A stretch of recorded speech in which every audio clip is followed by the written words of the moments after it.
welcome to everybody.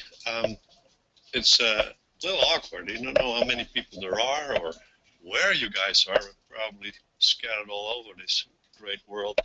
I wanted to talk tonight about, it's night here, about reining horseshoeing, as I have done numerous times in the past. But I'd like to put some emphasis on what I really believe is really important, and that is the front end of a reiner.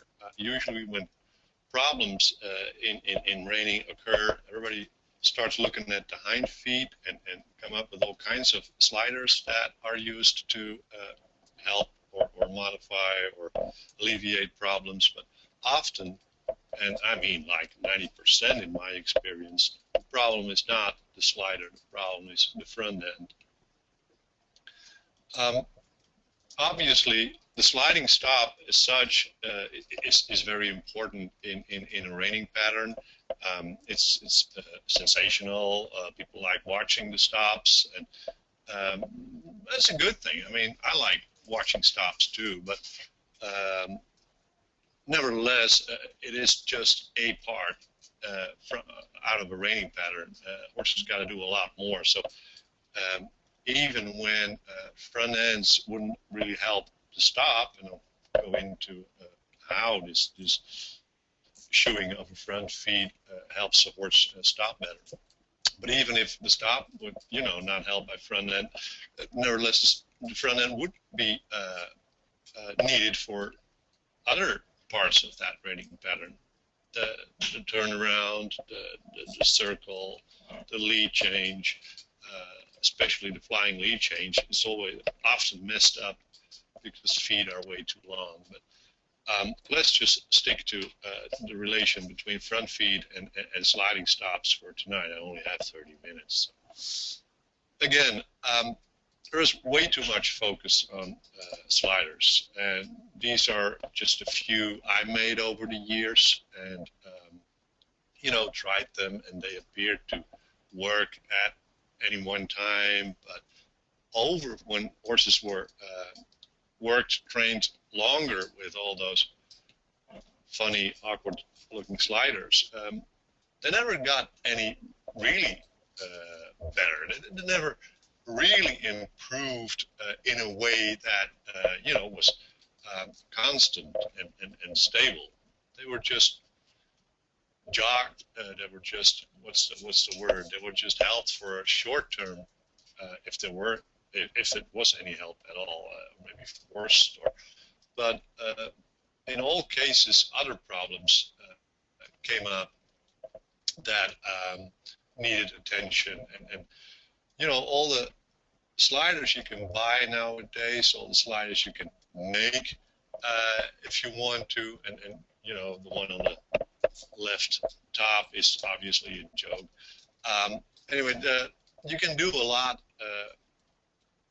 in the short term with a slider, but nothing is going to really help a horse as well as more attention to the front feet.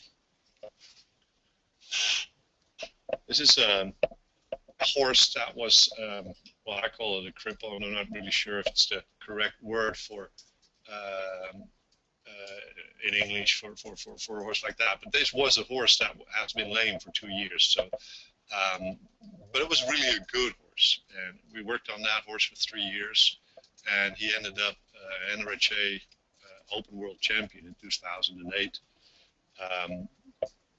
This is, I think, the horse that really started my thinking on the relation of shoe placement and the way a horse uses his back. Linus Pegasus, by the way, is aboard and Funk. Okay, if you look at a horse's foot, there is a biomechanical hinge of the cuffing joint. I used to call it a center of articulation. There's been some debate on whether or not that name is correct, and more or less most of us settled for another word, that is center of rotation. Apparently that's a better word. Through this presentation you'll see some slides where I have the abbreviation COA. Do me a favor, I haven't had time to correct those, to modify those. Just read COR. Right? But whatever you want to call it, what is important is that the circle with the plus inside marks the spot around which the coffin joint rotates. The coffin bone rotates. So if you're trying to visualize what happens to a scale, you know, with weights on one side and the product on the other side, you're trying to balance it. That is basically what happens with a foot as well. If a horse has a breakover lever, which I have defined as the spot, as the stretch from the center of rotation forward, if that part is longer than the support lever, the length of the foot from the center of rotation backward, you can kind of guesstimate that that foot will, in a soft footing, be pushed in the ground with the heels. So get to that. But that has an effect on leg stance, and through leg stance it has an effect on the way a horse uses its back. I hope this kind of clarifies what I'm trying to say. This is the first picture is from a great book.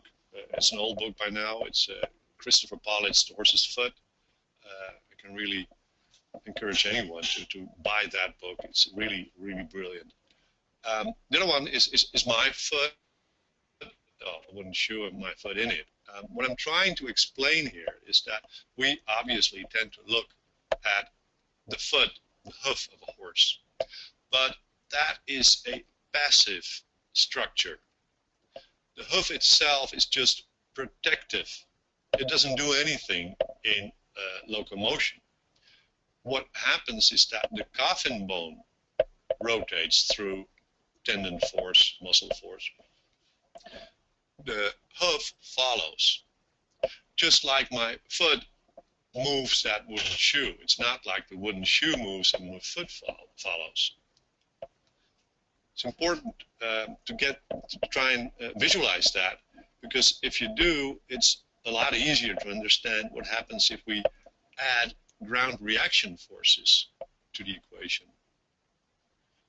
Because the ground reaction forces is what acts upon a foot and forces the foot in a position. If there is balance, whatever you want to understand when somebody uses the word balance, in my definition here, if balance is when the center of rotation splits the foot surface, the ground surface of a foot, into equal halves. If that is the case, the foot will not have a tendency to push either the toe into the ground or the heel into the ground, which is very important, because if a toe or a heel gets pushed in the ground, the foot is not level anymore. If the foot is not level anymore, the leg is going to move with that foot, and through the moving of the leg, the back, the position of the back, especially the thoracic area, will change. I'll get to that. So the center of rotation is more or less a fulcrum. It is a hinge around which, in fact, the entire foot rotates.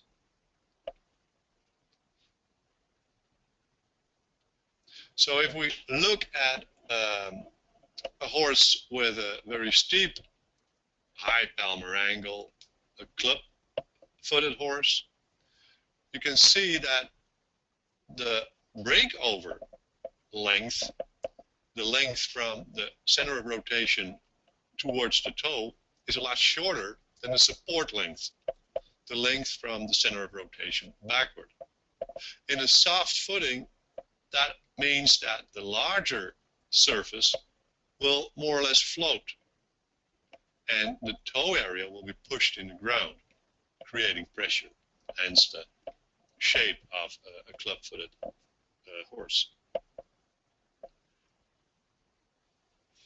A low-heeled foot will have a distance from the center of rotation towards the toe, the breakover distance, breakover length, that's a lot longer than the support length.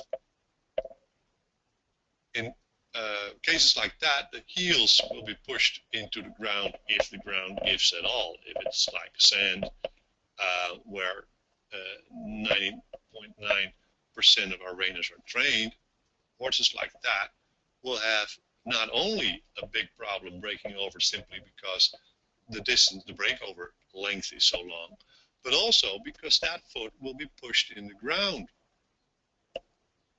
Having the toe flipped up, moving that leg backward just before heel lift, the strain in the navicular area is huge at that spot. So this is a picture I put up to kind of visualize it. Here you can see that the breakover length is a lot longer than the support length. And the effect is that the middle line on the second picture is the spot where the center of rotation is at. And you can easily see that the support surface, let's call it that, the yellow lines are a lot smaller than the breakover surface. So it's easy to understand that a foot like that in a soft footing in deep sand where we train our reiners will have a tendency to flip the toe up when the deep flexor tendon wouldn't stop that.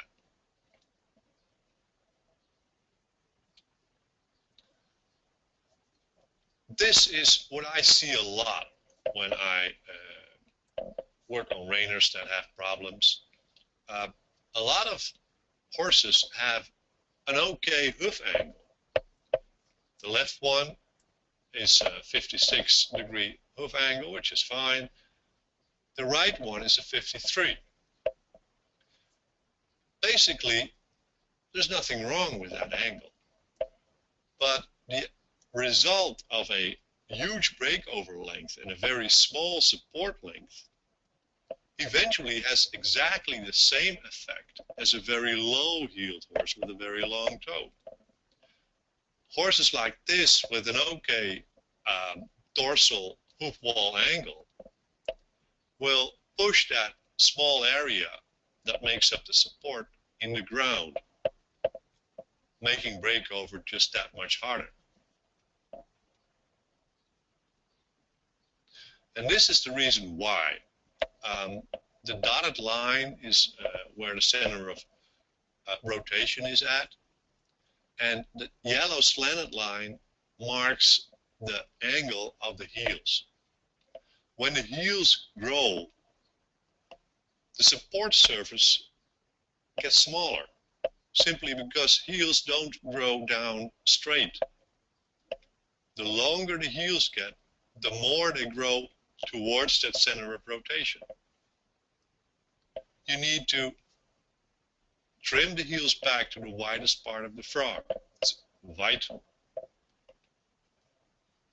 If not, you get, you know, like this car driving on this anti-slip kind of deal. That's what happens with a horse with a very small support surface and a long toe, a long breakover surface. Now, this is what I consider to be of major importance.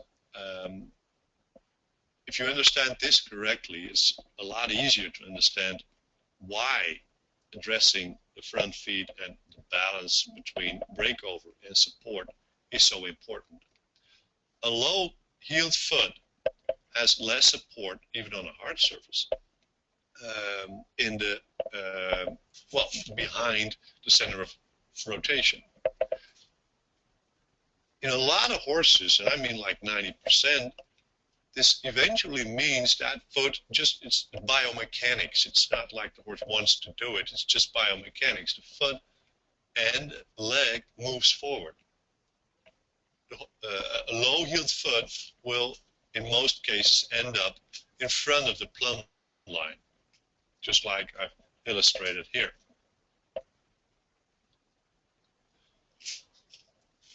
A very high-heeled foot will do the opposite. A high-heeled foot will, just because of laws of physics, nothing much more than that, will move backward. We'll end up behind the plumb line. Addressing heel height can help you straighten out the front leg.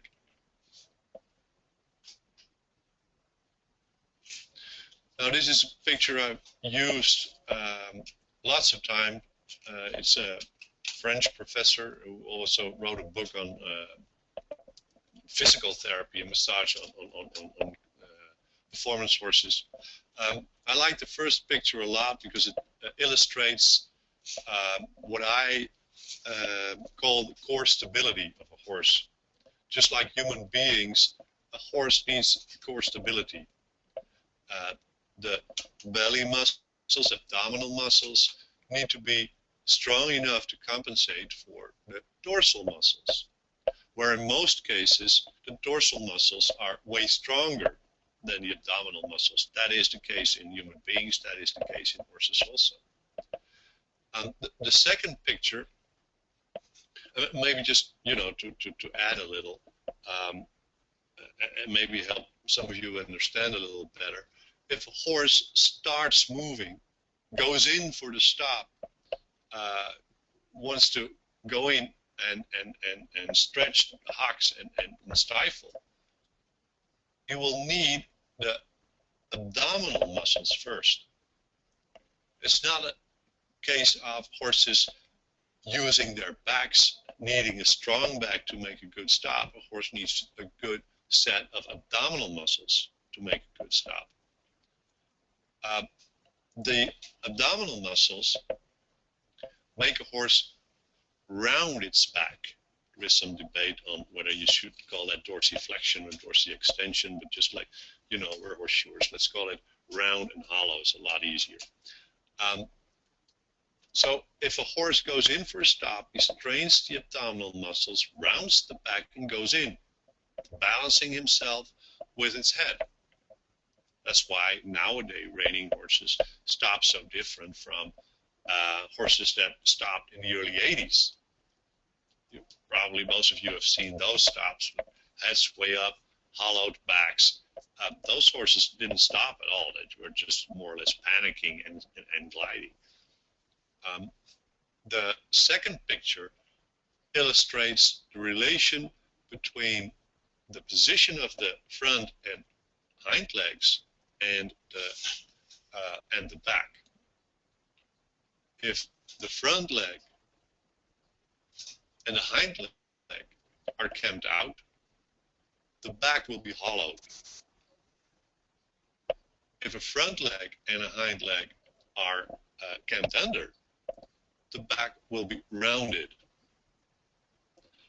And I'd like to focus on the fronts because, you know, I only have 30 minutes and I'd like to have some time to answer questions. But if you look at this racehorse, like we said earlier, a high-heeled horse will have a tendency to move its leg backward if it's the front foot. On a hind foot, it's vice versa.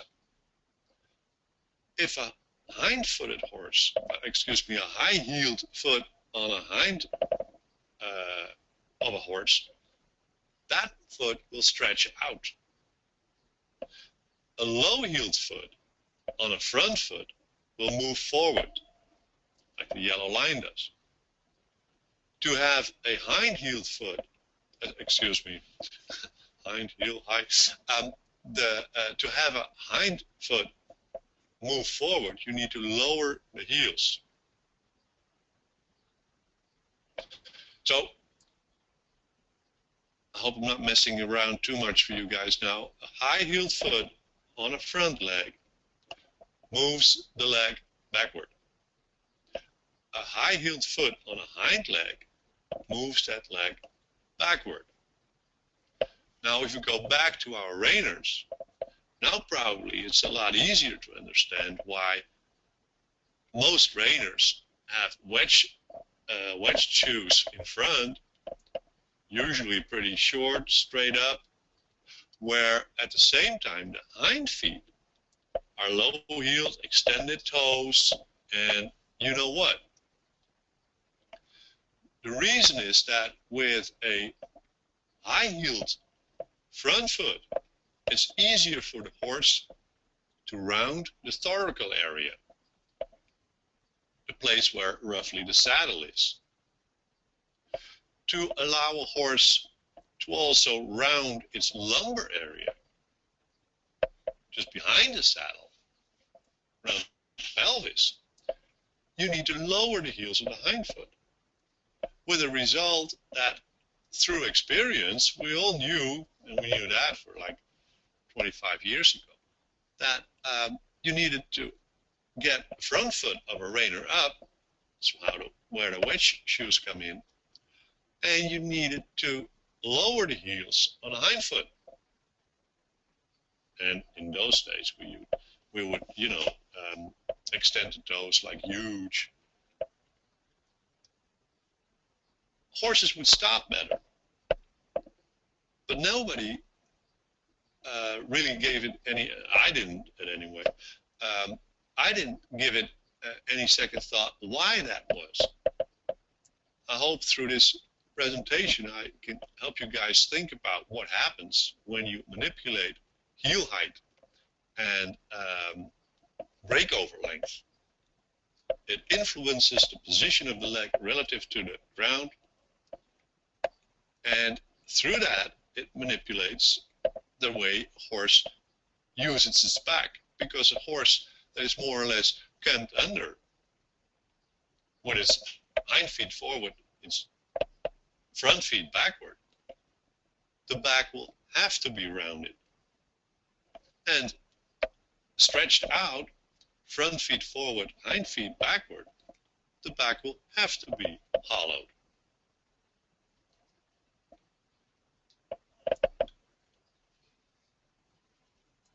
So we saw that manipulating heel height has an effect on the way a horse places its leg on the ground. Again, a high heel on the front foot will move that leg backward. A low heel on the front foot will move that leg forward.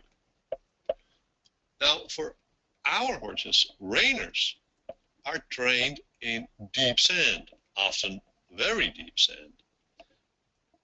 So there is another thing that we need to take into this calculation, and that is the position of the shoe relative to the center of articulation.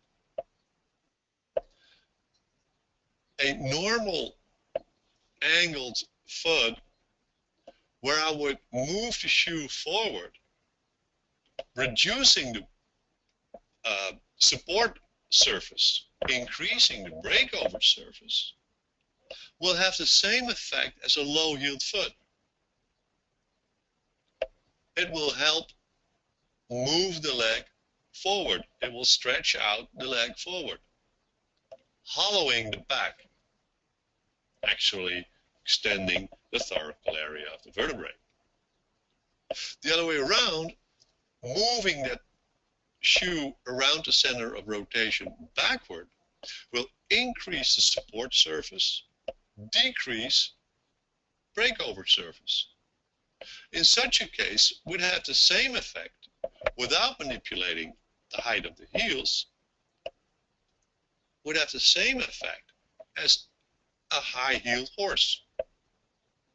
It'll move the leg backward. And with a backward leg, the thoracal area of the horse will be rounded a lot easier. And I know that there are a lot of ways to map the center of rotation of a horse. There's also some debate on what exactly should that spot be.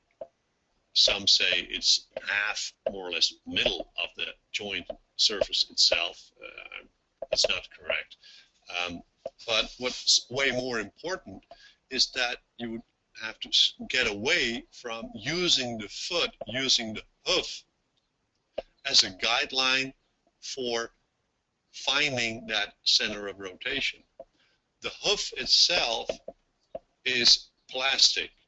It changes over time. It changes when we use a nice new sharp rasp. It changes when horses are worked differently, are trained differently. It's not a constant structure. It adapts. Where anatomical structures may adapt too over time, but a lot less, and it'll take way more to adapt to new surroundings, new strains, new forces than the hoof itself will, if it changes position at all. So I'd like to encourage everybody, if you need a spot and you can see how important this is, that you have a reference for shoe, you need a reference for shoe placement. Use the center of rotation. It's the only, and I'm not trying to, there are very good horseshoers that use other methods, but really this is the only quantifiable, verifiable way to find a anatomical correct turning point of the coffin bone. Use it as a reference for your shoeing. It's absolutely vital. Without that, you're just placing at random a shoe on a foot. You need a spot that is not connected to the foot itself, but to the anatomical structures of that foot. With that, you can be certain of placement of that shoe relative to that center of articulation. Now, if you have a horse that's camped under, I can see why you would want to move that shoe relative to the center of rotation, relative to the center of articulation. Let's call it rotation, like I said. You want to move that shoe a little forward. If you have a horse that's a little, has a tendency to stretch its legs, but overall has an okay foot, I can see where you would want to use either a bar shoe or move that shoe a little backward relative to the center of rotation. But in all cases, whatever you do, you need a fixed and correct spot to allow a measurement like that.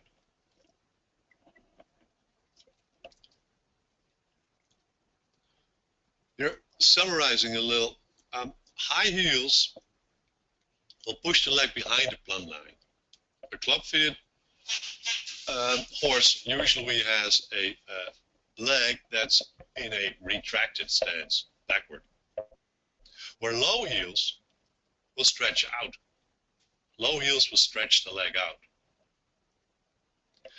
And for us shoeing Reiners, it's very important to understand that an unsupported heel, high or low, has the same effect as a low-heeled, long-toed foot. Simply because the support surface is smaller than the breakover surface. The foot will more or less float with the front end, the front part of the foot, on top of the sand, and the heels will be pushed in the ground. When a horse moves, lands, the heels get pushed into ground pretty deep often because the sand we train on is so deep.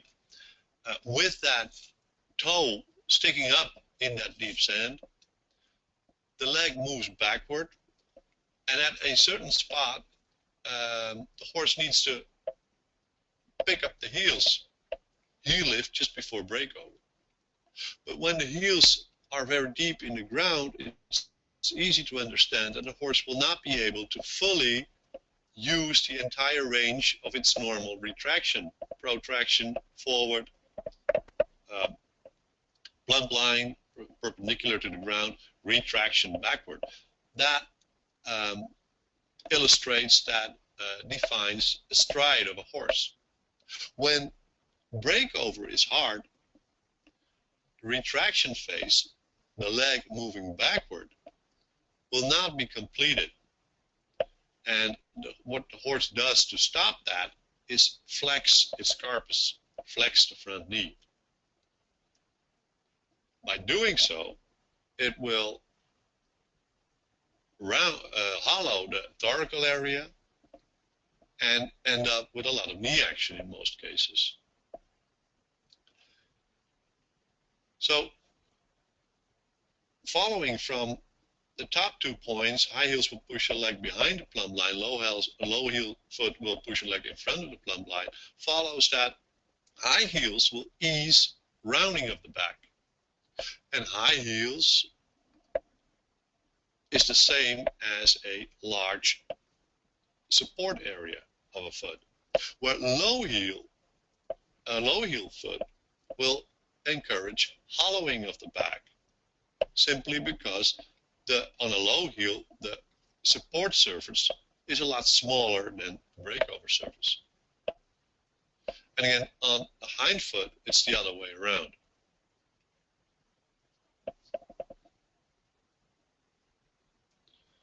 So support and breakover length should match relative to the center of rotation. It's absolutely vital. And guys, I don't want to, tell about the futurity champions, the world champions, European champions. I shot a lot of Reiners over the years, and I did good. And I'm really proud of them. They're great horses, great trainers. But for me, what's way more important is that you start thinking about this. I can guarantee things will become a lot easier for horses and yourself if you use a fixed spot as a reference for shoe placement. Use the center of rotation. Now, obviously, we don't carry x-rays around when we shoe horses. X-rays are great to determine the center of rotation, but it's a little awkward to have each and every foot x-rayed before you shoe it, and we need something else. And there's a Scottish farrier, I mentioned him before, he's called Jim Ferry. I read it in the Farrier Journal, by the way. Came up with this calculation method, and it works great.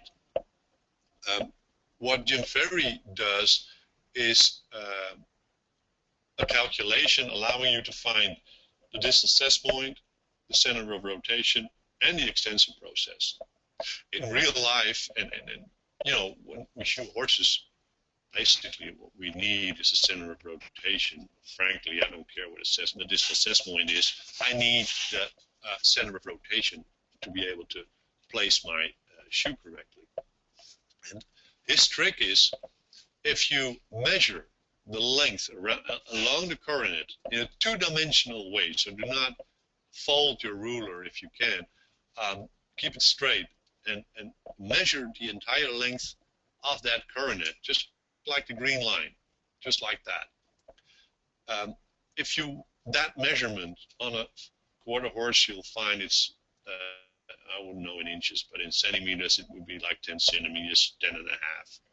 On a really small foot, it's 9 and a half, around 10. Half of that, so 5 centimeters from the heels forward, will mark the position of the distance test point.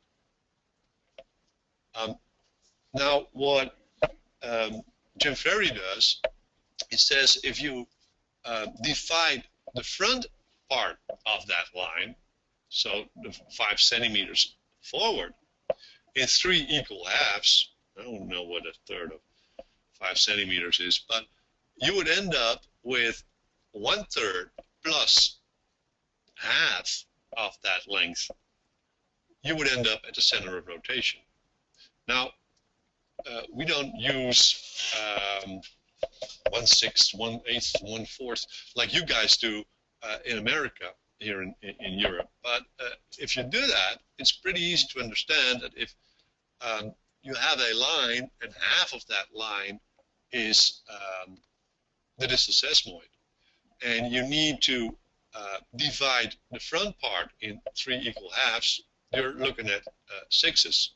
So the distal sesamoid is at 3/6 of the total length, where the center of rotation is at 4/6 or 2/3 of that line, that green line you measured. 2/3, in other words, 0.666. Now, finally, it's a very easy way to get to that center of rotation. Measure, like the green line, measure the length of the coronet and multiply that with 0.666. Just try it.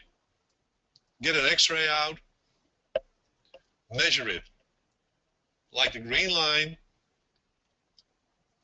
and multiply it by 0.666. You will end up at that star-marked spot, the center of rotation. So finding the center of rotation is easy. There's no reason you shouldn't use that center of rotation as a reference for your shoeing. And if you do, you have a fixed, anatomical, correct spot to allow you to place that shoe. If you want to place it forward, if you want to have like not a 50-50 relation between breakover and support, but if you want to have a 60-40 relation between breakover and support, fine, but at least you know what you're doing.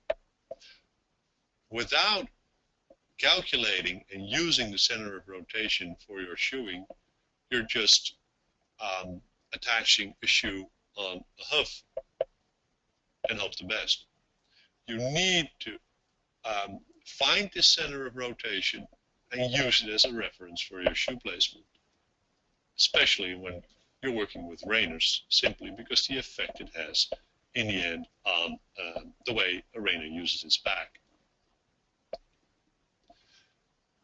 Now, you're all horseshoers, so I don't want to get into all kinds of ways how you can ease breakover, and I wanted to try and stay away from showing all kinds of shoes I've used over the years and still use to help horses get away from that long toe, get away from that big breakover area, because that usually is the problem.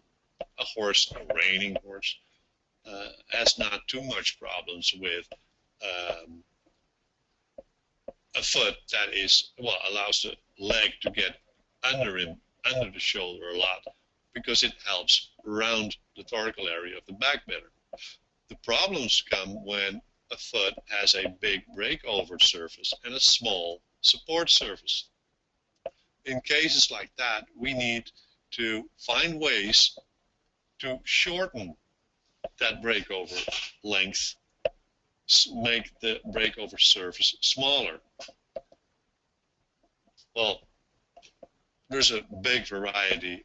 Place a shoe back, block toes, roll toes, rocker toes, open toes, square toes, whatever you want to use, whatever you're comfortable with, use it.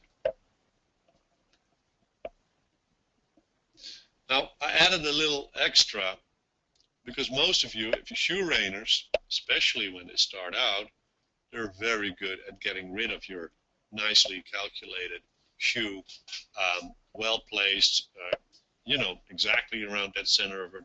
But when it's pulled, wherever it was placed, it's gone.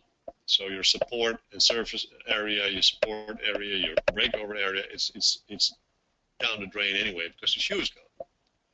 It's a big problem, I know, especially on young Reiners that, you know, need to try and learn how to stop, try and learn how to turn, often even have to learn how to load properly with a rider on top. They pull shoes like crazy. What I use a lot on young Reiners is what I call a spooned heel.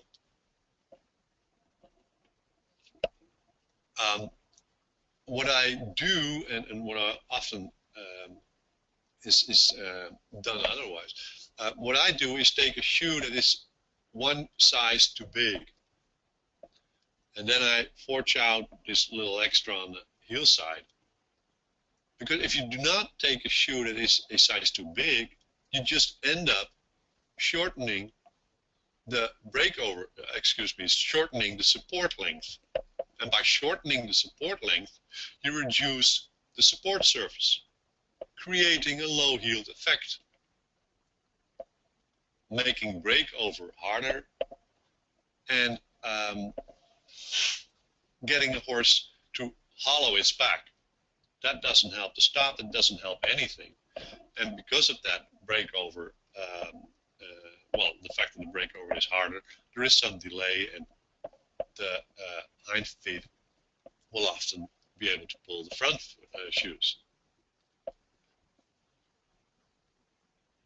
On horses that are really stubborn in pulling shoes, I use this one. I call it a heavy-duty spoon. This is the back side. It's just a steel 1 inch by a quarter, 25 mil, 6 mil thick piece of steel that I cut and weld to the branches of a shoe. Some are even capable of pulling that one, by the way. So we go to the next step. This is really hard to pull. And so far I have not, especially in combination with the banana shoe and that heel, I have not had a horse that pulled that one yet. Again, this is a horse that was shot in Germany a long time ago, and you can see that the shoer got really tired of this horse pulling its front shoes. And obviously it is a problem from a practical point of view, because all your support, all your calculation, all your work, helping out the horse, making him use its back better, is useless when the shoe is pulled. So you want to stop him from pulling. But if you do this, it's easy to see that the only thing you create is a very small support area. With that small support area in a soft footing, like the reining arena, the heels get pushed in the ground, creating exactly the same effect as a low-heeled horse. Another trick often used and works like a charm on a well-footed horse, that is the flip-flops.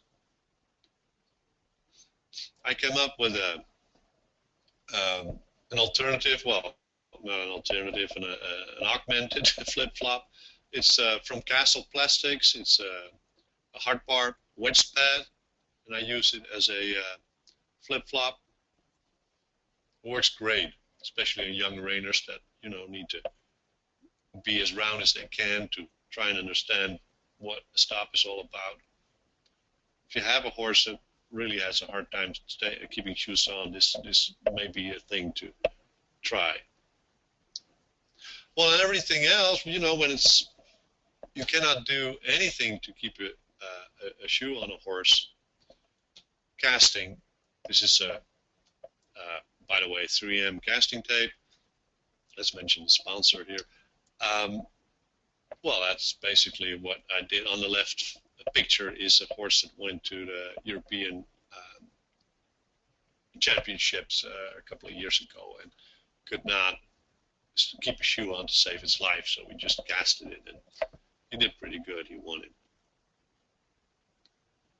Again, no fronts, no stops. I don't want to try and tell you guys that sliders are unimportant, but I do want to make a case that sliders and all the crazy stuff I myself did too. I mean, this what I just shown you guys is not even the craziest stuff I've done. I've done really crazy stuff, but it never helped. Manipulating the position of the shoe using wedges, using wedge shoes and bar shoes, and working on front ends has a much better effect helping out a reining horse. Thank you, guys. Okay, thanks, Ron. We got time for some questions. We got a couple in already. And if you see on the GoToWebinar control panel, there's a section for submitting questions. Go ahead and type those in. We'll go through as many as possible. And Ron, you mentioned earlier where everybody was. We had a really great turnout tonight. We had people from all across the U.S. We had some other neighbors of yours in Holland and someone as far away as New Zealand. So very good turnout. Right. So really nice to hear. So first question about surfaces. Do you ever have to shoe for the synthetic surfaces versus sand? Well, obviously on tougher surfaces, the heels, like most cases, heels get pushed in, is less aggressive than what you would use on what happens in a reining arena. Nevertheless, if a horse has too little support, the end effect, the leg moving forward, will happen also. So where the deep sand, the soft footing comes in, is that a well-shaped foot, a normal foot, a nicely, let me see, a foot that where the breakover length and the support length is on its own pretty good. But when you shoe it and move a shoe forward too much for whatever reason, like you have to do in a lot of cases with a toe clip shoe, you gotta bring it back far enough. Horses like that will move their legs forward simply because the shoe takes over. The front end of that foot will be bigger. The front area in front of the center of rotation will be bigger, and creating this floating effect. Now on turf or harder surface where heels do not get pushed in the ground as much, the effect may be a little less. There are no tests, or at least there are no scientific. There's no scientific data on that, but I would understand. I would, think that this effect is worse on sand than it would be on synthetic surfaces. But the effect is overall the same, maybe a little less, but nevertheless, a horse will have a hard time rounding the thoracic area. Maybe a little less hard, but hard.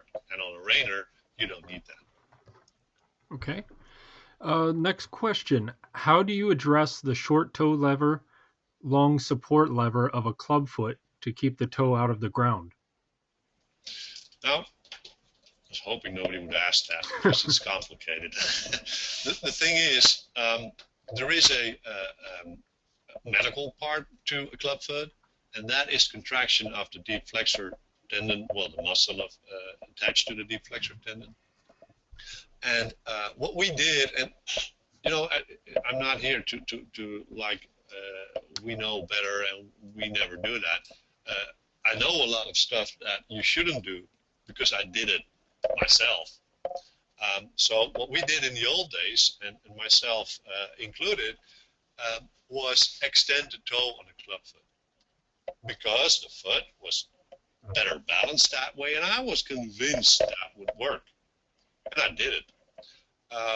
Later, I even tried banana shoes with a reverse wedge.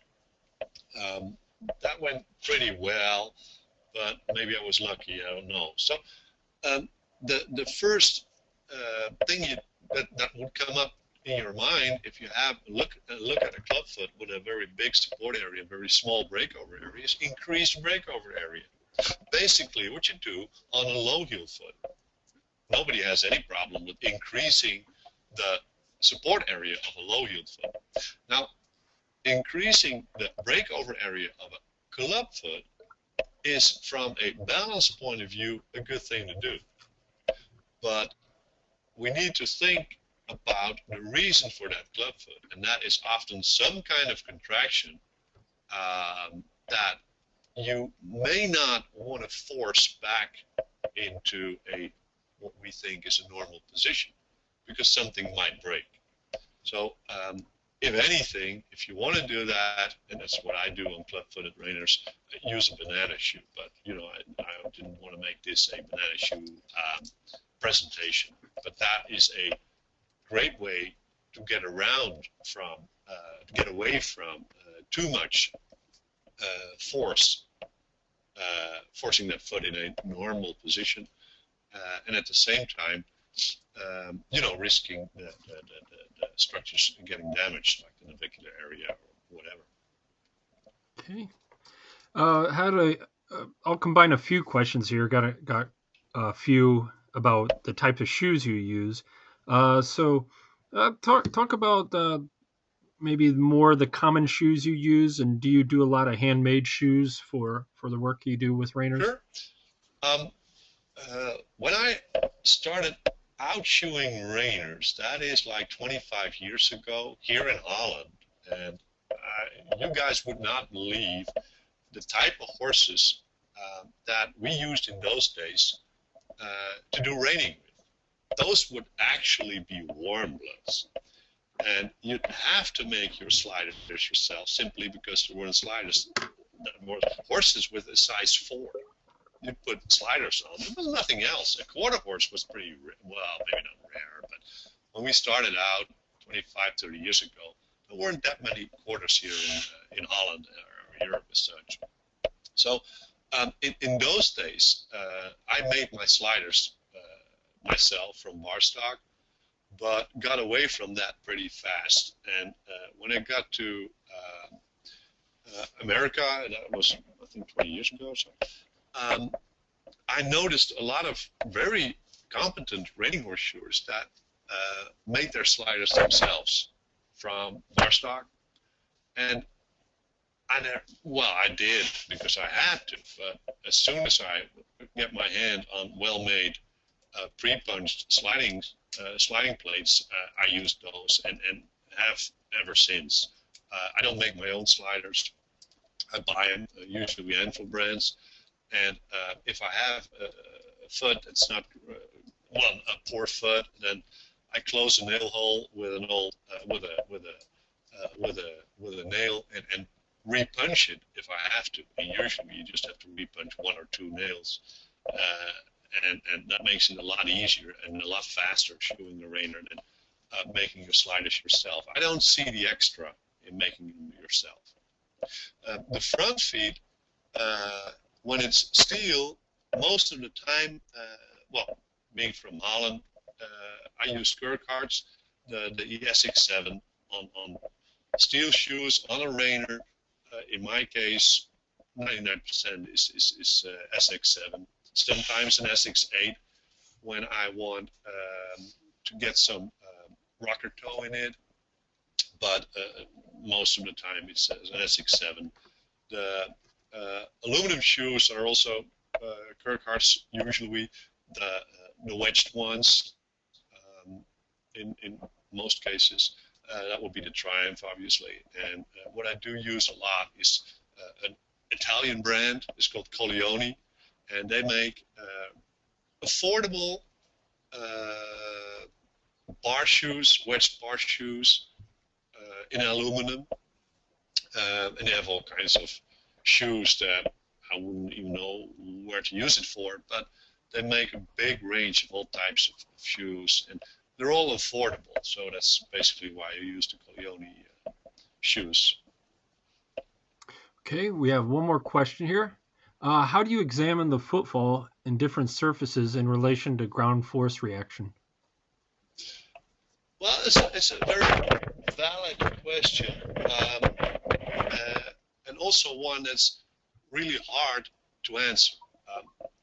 Footfall as such is important to try and stay away from too much strain on the foot. You want to work on getting a foot on the ground as level as possible.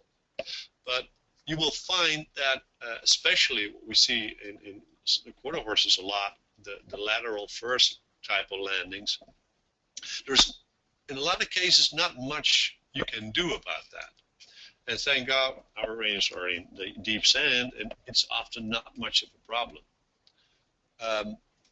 The footfall, as in the way a horse moves, is very important, and it's not the way, I'm not talking about the way a foot is placed on the ground, but where it is placed on the ground. To keep it simple, a hind foot that is deep under a horse's body when it just lopes a circle will make it easier for that horse to go into a stop as compared to a horse where that hind foot will not be as deep under his body when just loping the circle. When I have a new reiner that I haven't shot before, usually the trainer wants me to have a look and see how he stops, but frankly I don't care too much about how a horse stops at that spot at that time. I want to see how he moves. How deep is he? Would I have to move that slider a little forward? Is he rounded enough in his back? Should I do anything to compensate for too much strength in the dorsal area or too little strength in the abdominal area? Often you will find me discussing with a trainer how he backs up a reiner that doesn't stop well and has at the same time a very hard time backing up.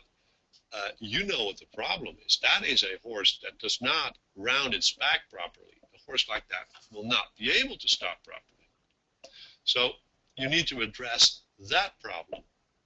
And again, I'd like to really warn you guys about all the stupid things I did using half an inch thick sliders to create extra weight to get that get those feet deeper under the body. Wide, really wide, 1.5 inch was just more or less normal. Exceptionally wide sliding plates just to get that horse deeper in that stop, to make him better. We thought we made him better. We even said so. We said we're helping the horse. But you are not helping the horse by making those sliders bigger and bigger. Not just because he needs to run a fast, large circle, not just because he needs to turn around, but also because a horse with a really big slider is not stopping. He is sliding. He is falling. He is not in control during that stop. And now, in 2014, especially at the bigger shows, the judges will kill you for it. They know the difference between a horse that goes in a stop and balance himself with his head down, or a horse that has its hind feet slide away from him, forcing him to kick up his head and well, creating an awful picture, basically. So if you have a problem with a horse that does not stop the way you want it to stop, and you cannot find any stifle problems, hock problems, or anything, look at the front feet. It's not a joke. Really look at the front feet.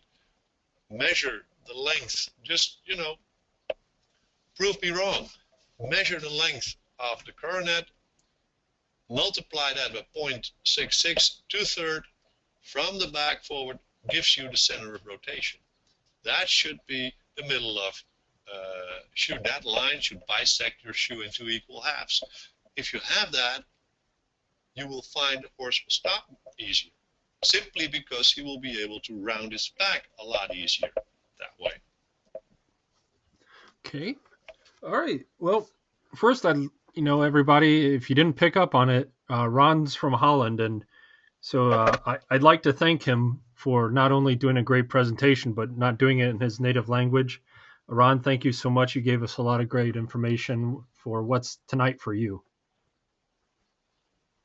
Well, thank you, Jeremy. Like again, it's I really appreciate the chance to be able to talk about this and maybe help other shoers with the problems we had to face 25 years ago, because there was nobody that could tell you what to do and what not to do. We just fooled around until we thought we found something that worked, and frankly, we messed up a lot of horses and processes just like that. And I'm sorry about that, and if I can help prevent others making the same mistakes we made in those days, I'm happy to do that.